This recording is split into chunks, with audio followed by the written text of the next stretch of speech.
छात्रों, आज हम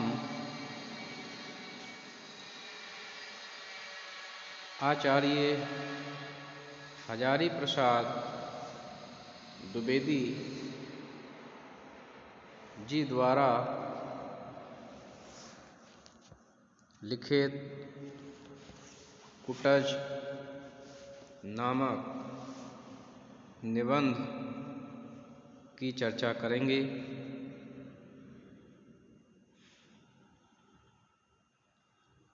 हिंदी साहित्य में आचार्य हजारी प्रसाद द्विवेदी जी का अमूल्य स्थान है। आलोचना और निबंध के क्षेत्र में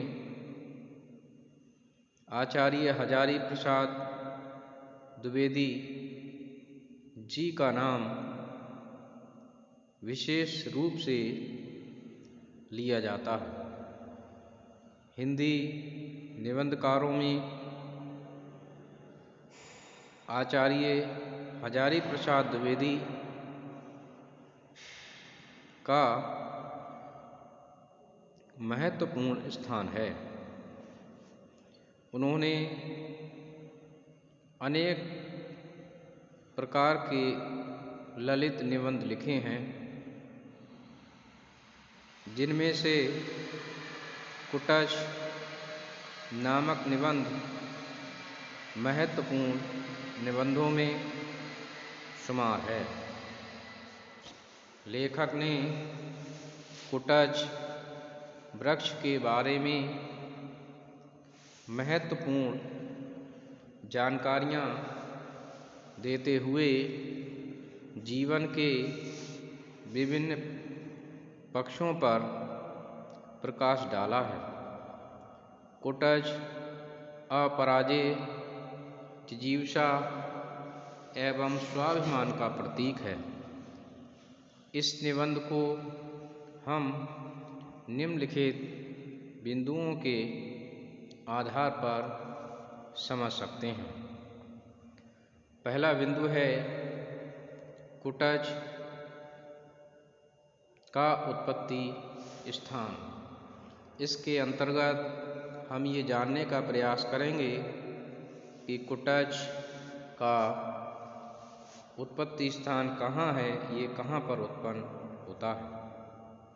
इसके विषय में हजारी प्रसाद द्विवेदी जी लिखते हैं कि हिमालय पर्वत के नीचे शिवालिक पर्वत श्रेणियाँ दूर तक फैली हुई हैं।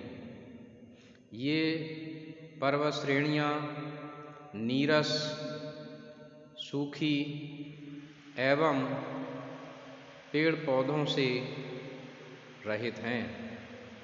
बस कहीं कहीं अज्ञात कुल गोत्र वाले कुछ झाड़ झंकार ही यहाँ खड़े हुए दिखाई देते हैं, किंतु यहीं पर कुटज के ये शानदार ठिगने से वृक्ष भी दिखाई देते हैं, जो पूरी तरीके से हरे भरे और फलों से लदे हुए हैं। इनकी जड़ें पाषाण को भेदती हुई काफ़ी गहराई तक चली गई हैं और वहीं से जल को खींच रही हैं। तो इस प्रकार से लेखक ने बताया है कि कुटज शिवालिक पर्वत की श्रेणियों में पाया जाता है और एक ऐसे वातावरण में पाया जाता है जहाँ पर अन्य वृक्षों और पेड़ पौधों का उगना भी मुश्किल होता है। दूसरा बिंदु है नाम की महत्वता। लेखक बताता है कि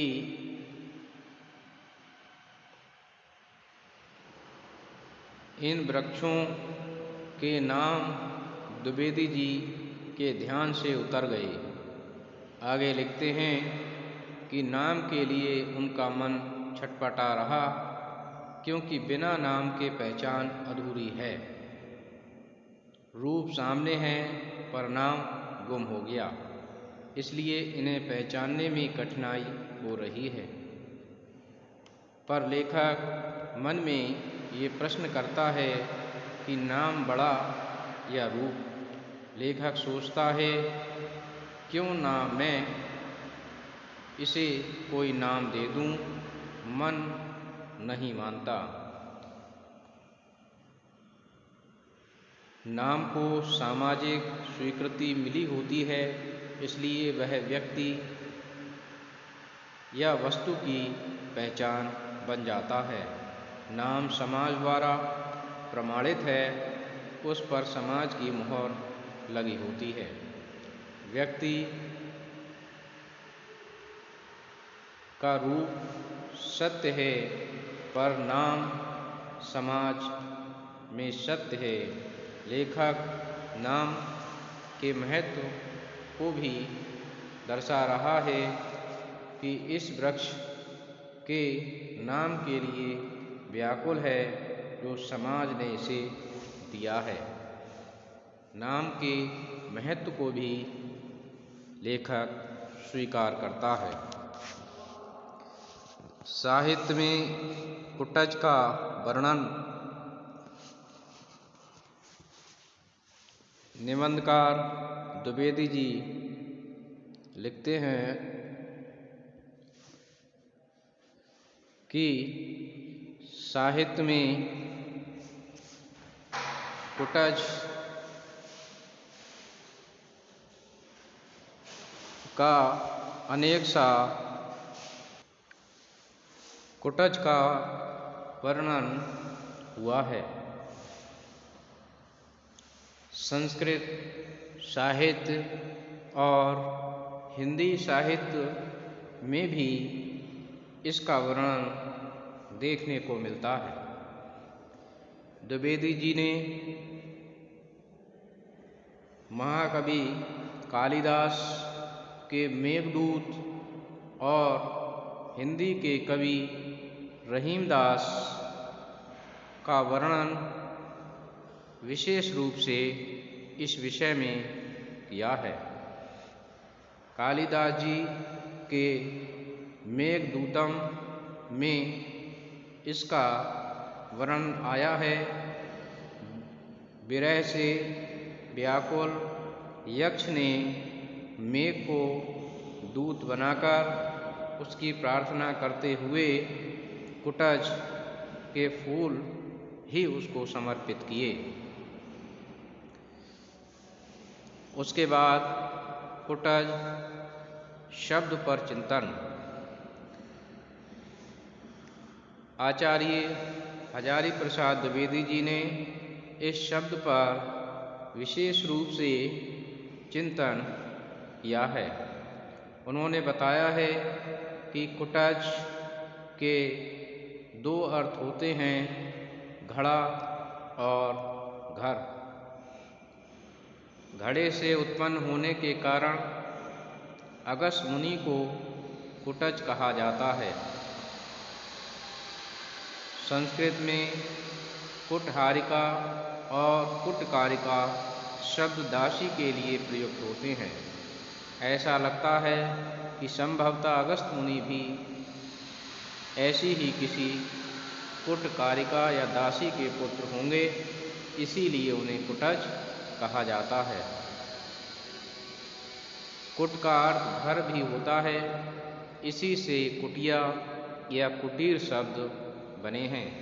परंतु हजारी प्रसाद द्विवेदी जी यह भी कहते हैं, इस पौधे के विषय में कुटज शब्द न होकर ये कूटज शब्द रहा होगा, क्योंकि कूट का अर्थ पर्वत होता है और जा का अर्थ उत्पन्न होना होता है, अर्थात जो पर्वत को फोड़कर उगा हो ऐसा पौधा कूटज कहलाया जाएगा।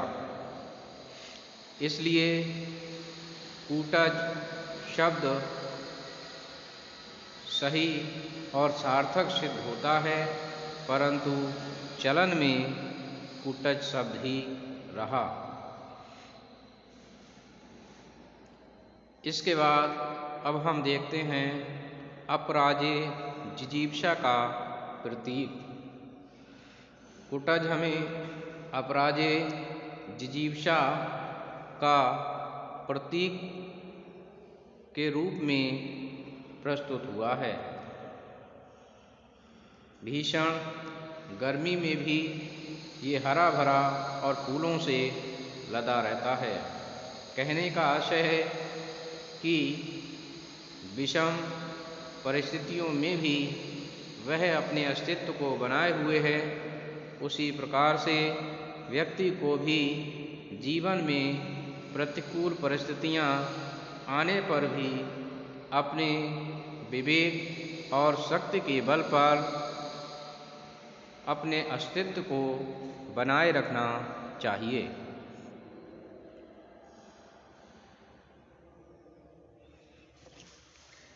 अगला बिंदु है स्वाभिमान एवं अपराजित अवधूत। कूटज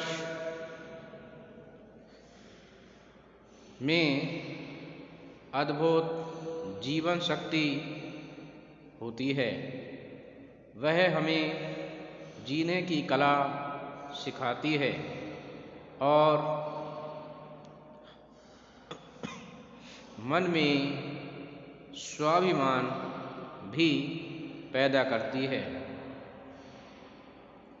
जियो तो इस तरह जियो कि प्राण ढाल दो जिंदगी में, यही कूटज का उपदेश है। स्वाभिमान के साथ, उल्लास के साथ और गरिमा के साथ जिंदगी जियो। कूटज स्वार्थी नहीं, परमार्थी है।